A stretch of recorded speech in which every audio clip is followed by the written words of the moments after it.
आप सभी को मेरा नमस्कार। मैं राघवेंद्र जी A to Z से आप लोग देखना चालू कर दिए हैं राघवेंद्र जी A to Z चैनल को। आप अपने इस चैनल को लाइक सब्सक्राइब शेयर अवश्य करें ताकि सारी जानकारी आप लोग को समय से मिलता रहे।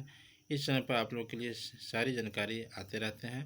जितने भी आशा कर्मी हैं, फैसिलिटेटर हैं, आशा बहू हैं, आशा संगनी हैं, आशा उषा हैं और पूरे ऑल इंडिया आशा वर्कर्स जो हैं, सभी के लिए इस चैनल पर सारी जानकारी एकत्रित करके आप लोग के लिए प्रस्तुत किया जाता है।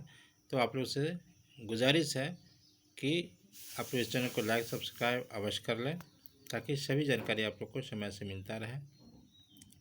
आप लोग का अपने इस चैनल पर बहुत बहुत स्वागत है। अभी आप शशि यादव जी को देख रहे हैं। इन्होंने आप लोग के लिए जितने भी लड़ाइयाँ लड़ी हैं, सभी जो है आप लोग के लिए बहुत ही महत्वपूर्ण की लड़ाई है। और आप लोग की जो वेतन है, मानदेय है, प्रोत्साहन राशि है, उसे बढ़ाने का काम किया है। आज भी एक इम्पोर्टेंट वीडियो में मैं उन्हें लेकर के आया हूं।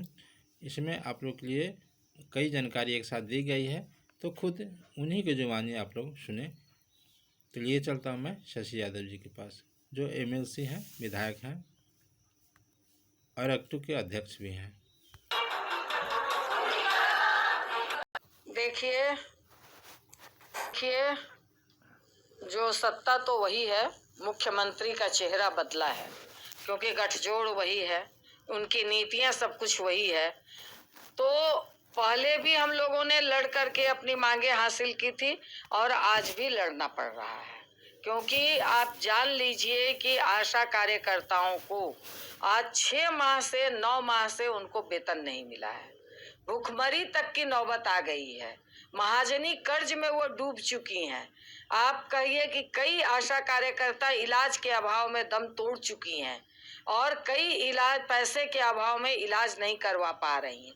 ये स्थिति आपकी बिहार की हर एक स्कीम वर्कर की है, चाहे वो रसोईया हो, चाहे वो आंगनबाड़ी हो, और कर्मचारियों की भी ये पूरी स्थिति है। कर्मचारी तमाम विभाग के, चाहे स्वास्थ्य कर्मी हो, मानदेय कर्मी हो, आपको प्रोत्साहन कर्मी हो, ठेका कर्मी हो, इन तमाम लोगों को समय से पैसे नहीं मिल रहे हैं। 4 महीने, 3 महीने, 6 महीने का बकाया है। और इन प्रश्नों को लेकर के आज पूरे बिहार में हमारी आशा और फैसिलिटेटर बहनें अपने अपने PSC पर धरना पर बैठी हुई हैं। आप धरने की डबल इंजन की सरकार है, सब मांग बिल्कुल जीविका का 2 लाख तो सपना हो जाएगा। ये सीधे सीधी पे मैं कह रही हूँ।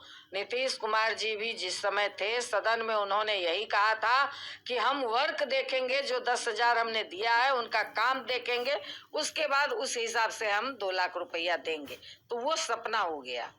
मगर आज के, वो तो आप बात छोड़ दीजिए, मगर आज के डेट में जो आपके यहाँ काम की है जो महिलाएं, उनको तो कम से कम खाना खाने के लिए, उनके बच्चों के स्कूल का फी भरने के लिए उनको तो पैसा आप दे दीजिए। तमाम पर्व बीत गए। इन पर्वों में आशा कार्यकर्ता और फैसिलिटेटर बहनों ने अपने बच्चों को नया कपड़ा नहीं दिलवा पाई होली जैसे पर्व में। ये स्थिति है उनकी। स्कूल का टाइम है, एडमिशन के लिए कॉपी किताब खरीदना उसके लिए मुश्किल हो गया है। कॉपी किताब, एडमिशन फी, ये सब देना तो दूर की बात है। वो अगर उसका बच्चा और वो खुद बीमार पड़ जा रही हैं तो वो इलाज नहीं करवा पा रही हैं। ये स्थिति है। इलाज के अभाव में मर गई हैं कई आशा कार्यकर्ता। तो आप खजाना आपका भरा हुआ है और सारे लोगों को आप पेमेंट नहीं दे रहे हैं, पैसा नहीं दे रहे हैं, तो खजाना रह करके क्या होगा? किसके लिए खजाना है? आपके कर्मचारियों के लिए तो खजाना है। 10,000 देने के लिए आपने तुरंत निकाल करके 1 महीने के अंदर तमाम लोग, तमाम 1.5 करोड़ महिलाओं को 10,000 आपने दे दिया, चुनाव आचार संहिता रहने के बावजूद। और आज जो काम कर रही है महिलाएं, वो 5,000 कमाए चाहे 10,000 कमाए, एक तो उनको आप मजदूरी नहीं दे रहे हैं, न्यूनतम मजदूरी आपने नहीं दे रहे हैं, आप उनका शोषण और दोहन कर रहे हैं। तब भी जो मिल रहा है वो भी आप 9 महीना से बकाया है, 6 महीना नहीं, 8-9 महीना का बकाया है। आप समझ लीजिए कि साल भर अगर आप पेमेंट नहीं देंगे, कैसे किसी का परिवार चलेगा। और इसलिए आज तमाम PSC पर आज सड़कों पे लोग धरना पे बैठी हुई हैं। इस धूप में भी लोग अपना प्रोग्राम कार्यक्रम कर रही हैं। सरकार को, सम्राट चौधरी जी को ये आंदोलन के जरिए, धरना के जरिए उनका स्वागत हमारी आशा बहनें कर रही हैं, चेतावनी दे रही हैं कि आज हम लोग सिर्फ एक धरना और प्रदर्शन कर रहे हैं और यदि सरकार हमारी बात को नहीं सुनेगी, हमारा पेमेंट इस महीने के अंत तक अगर नहीं देगी, तो हम इसके खिलाफ 1 मई से जो मजदूर दिवस है 10 मई तक कहेगा कि दाम नहीं तो काम नहीं। 10 दिन तक पूरे हेल्थ विभाग का कार्य बहिष्कार होगा। आशा बहनें काम नहीं करेंगी और उनका जो काम है अगर वो किसी दूसरे के माध्यम से सरकार करवाना चाहेगी तो वो भी हम लोग करने नहीं देंगे। आप लोग रोकिएगा? बिल्कुल, उस समय काम रुकेगा। टीकाकरण जैसे आज कहीं कहीं ये लोग आंगनबाड़ी से करवा रहे हैं, तो आज हमारा चेतावनी का धरना था, मगर 1 से 10 मई न हम काम करने देंगे। इस नारे के तहत कार्य बहिष्कार हम लोग करेंगे 10 दिन का। आवाज उठेगी क्योंकि भूखे पेट काम नहीं होगा। नीतीश जी सदन के अंदर कहे थे, मंगल पांडे जी जो स्वास्थ्य मंत्री थे उन्होंने सदन के अंदर आश्वस्त किया था कि होली तक हम सारा पैसा भेज देंगे। सभापति जी ने निर्देश दिया था कि भाई काम किए हुए लोगों का पैसा मिलना चाहिए। बावजूद आज देख लीजिए कितने महीने हो गए, कहीं 1 महीना कहीं 2 महीने का पैसा बहुत प्रेशर देने के बाद गया है। तो इस स्थिति को और हम लोग बर्दाश्त नहीं करेंगे। क्या लगता है कराएगी? क्योंकि आज अगर अस्पताल चल रहा है, स्वास्थ्य व्यवस्था अगर चल रही है, तो इन महिलाओं की बहुत बड़ी देन है। मेरी आशा और फैसिलिटेटर की ही देन है कि वो फील्ड वर्क से लेकर के संस्थागत प्रसव तक उनके जिम्मे रहता है। आप समझ लीजिए कि अभी कहा जा रहा है 14 से 15 साल की किशोरी को आप कोरोना कैंसर की वैक्सीन लगवाइए, ये चल रहा है। और उनको पीएससी पे लाके लगवाइए।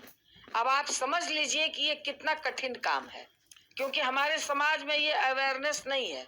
अब कोरोना के टीका से लोग भयभीत हैं कि कोरोना का टीका लगवाए, हार्ट अटैक की घटनाएं बढ़ गई, लोगों की मृत्यु दर बढ़ गई, तो इसलिए लोग भयभीत हैं। और उसमें भी आप इस किशोरी को कौन लोग एक आशा कार्यकर्ता के भरोसे पीएससी पे भेजेगा कि टीका लगवा ले?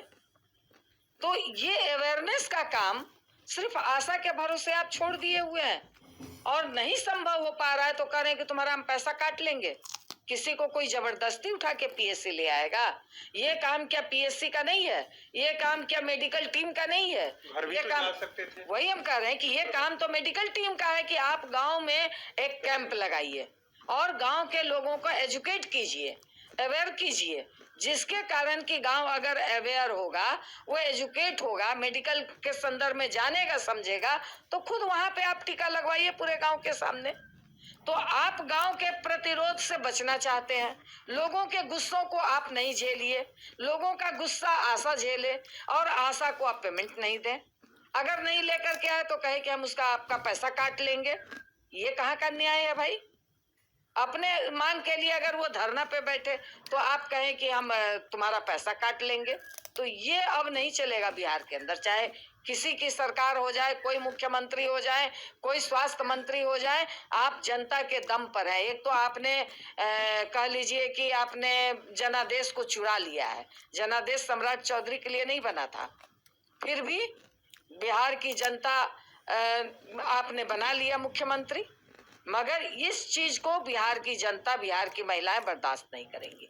लड़ करके हमने हासिल किया है और आगे भी लड़ करके हम हासिल करते रहेंगे।